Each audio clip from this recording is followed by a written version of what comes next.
right, Shalom. Call Layam Layahawa Bahashim Yahushai, Bahashim Rakak Wadash, which is the Paleo Hebrew, the Lashon Kodash, the Holy Tongue, for the one true name of the Heavenly Father, being Yahweh, and that of the Messiah, whom the world ignorantly calls Jesus, being Yahushai. Those are the only names in which salvation may be obtained, that they have been given the Spirit to receive that knowledge or not. I'd like to give double honors unto the elders and the apostles at GMS Grand Millstone, who have taught me this truth through the Spirit of power of Yahweh Shem Yahushai, and who do her well today. And a sincere peace, love, blessing, salutations to all those of you hopeful, faithful, potential members of the elect out there doing the best to make the calling of your election sure, man. Lord willing, this be edifying. I'm going to go ahead and just get to the point. This is Matthew chapter 24, and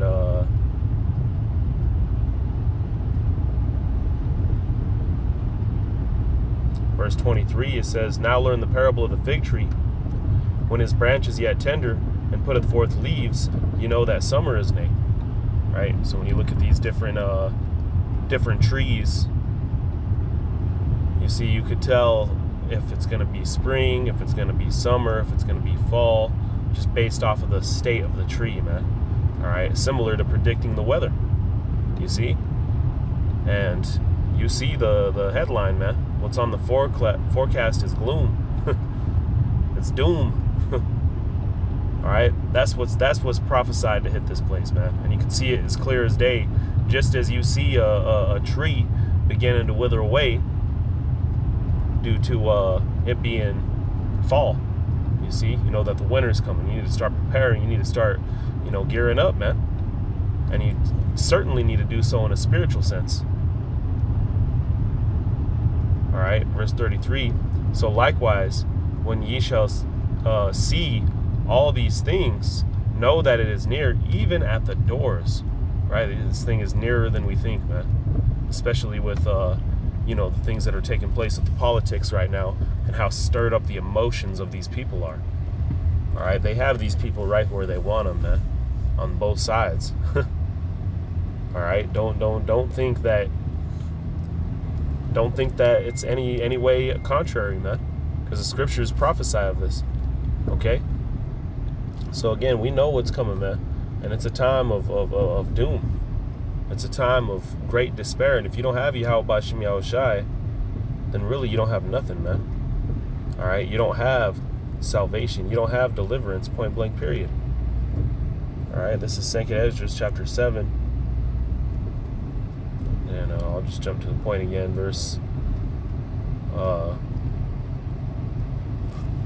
43.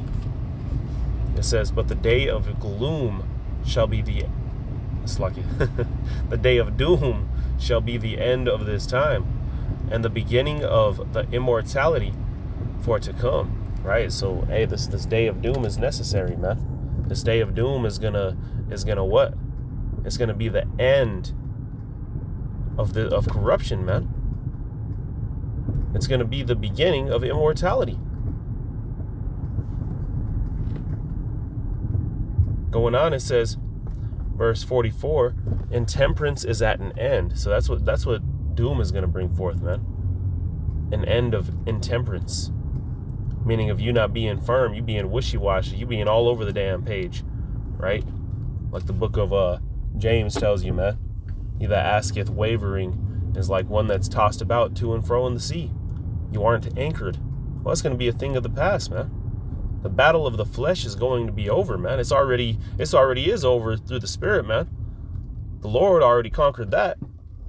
Now we just gotta basically wait it out, man. We gotta wait out what's on the forecast. And again, currently it's doom. Going on, it says, "Infidelity is cut off." So that's what doom is also gonna bring to an end, man. Really just all wickedness, right? But infidelity is a heavy one that's heavily pushed on this side, man. Especially because the government aids in it, right? If a woman has an issue with her man, hey, the government's there 100% behind her back to help her separate from that man and to get compensated for it and taken care of for it. You see? This is a a crooked ass world that we live in, man. And doom is what the Heavenly Father has created to iron it out. It says, infidelity is cut off, righteousness is grown, and the truth is sprung up.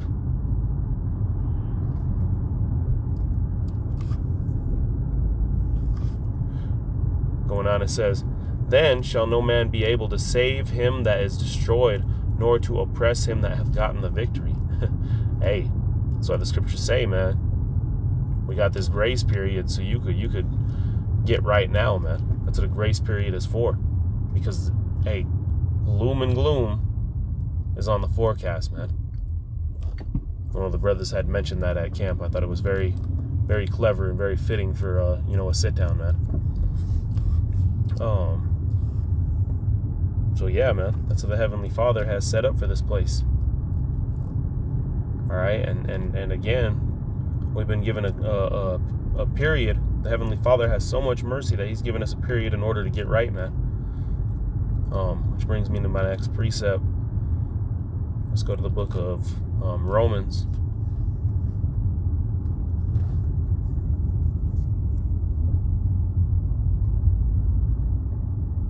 Chapter 11.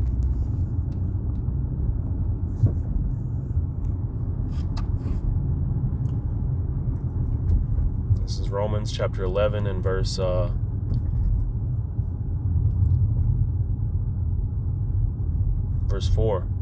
We'll back up even to verse 3, man. It says, Lord, they have killed the prophets and digged down thine altars, and I am left alone, and they seeketh my life. This is talking about a period in time which, the prophets were being killed, man. The people were worshiping the deity of Baal, burning, sacrificing their firstborn children to it even. And here you have the account of the prophet calling out to the Lord, man. The numbers were so few that he thought he was one of the only ones, man. He thought that he was one of the only Israelites left. One of the only prophets, that is. All right, going on, it says,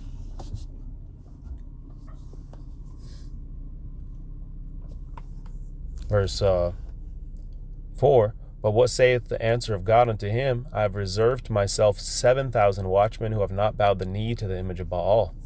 Right, so little do you know, there was 7,000, man. You see, the Heavenly Father, He's using the quality to restore the quantity, man. All right, as it's written, destroy it not, for there's a grape within the cluster, man. A grape within the cluster that the Heavenly Father is using to restore the cluster, if you will. All right, because what's within that one grape, you're going to have seeds. What's within man? Seeds. The Heavenly Father is going to use the elect, all right, 12,000 out of every tribe to ensure, hey, there's going to be all 12 tribes. So when you go to the vision of the kingdom of heaven, what does it have upon it? The 12 gates, the 12 names, the 12 tribes of Israel, man. You see? Going on, it says, so the Heavenly Father had 7,000 reserved, man. Just like today, He has a particular amount who's reserved. The rest of this world, you got to imagine, man, back in the time of Jeremiah or the time of Yahushai, right, during this context that we're reading in the book of Romans, hey, there's a lot of things going on in this time, man. And we know that. But back then, there's a lot of folks who it was an average day to an average Joe, man. They were just going about getting their, getting their day-to-day done, taking care of their household, and that was it, man. It's the same thing today. It's an average day to a lot of average-ass people, man. But we have been woken up to realize the importance of what's going on. And call Yahweh Bashim Yahushai for that, man. All praises to Yahweh Bashim Yahushai for that, right? Because we could have been like them, man. But instead, just like there was 7,000 then, hey, there's a fraction now. And Lord willing, we continue and be part of that number, right? Verse 5, even so at this present time, there's a remnant according to the election of grace, right? So according to the simple fact that the Heavenly Father has grace, he has set up a grace period for us. There's a remnant, man. There's a remnant that he set up. And that remnant, just like then, there's a remnant now.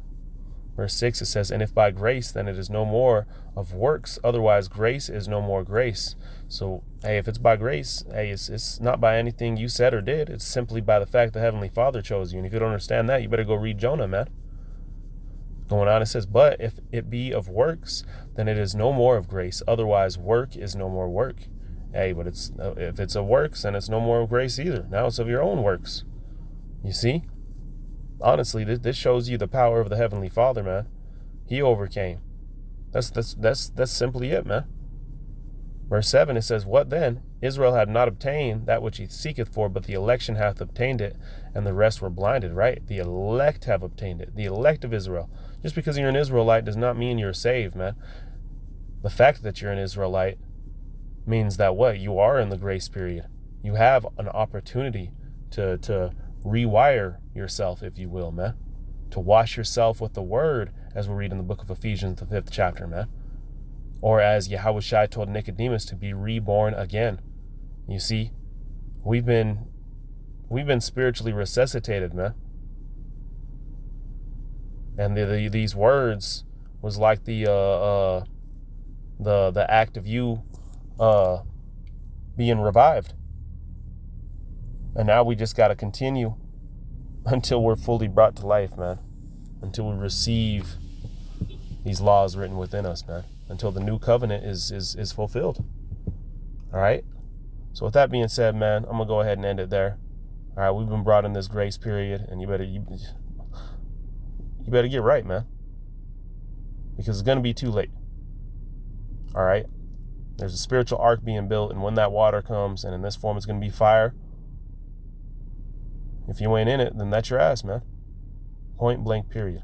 All praises, honor, and glory be unto Yahweh, Shem Yahushua, Hashem Rakak Dash.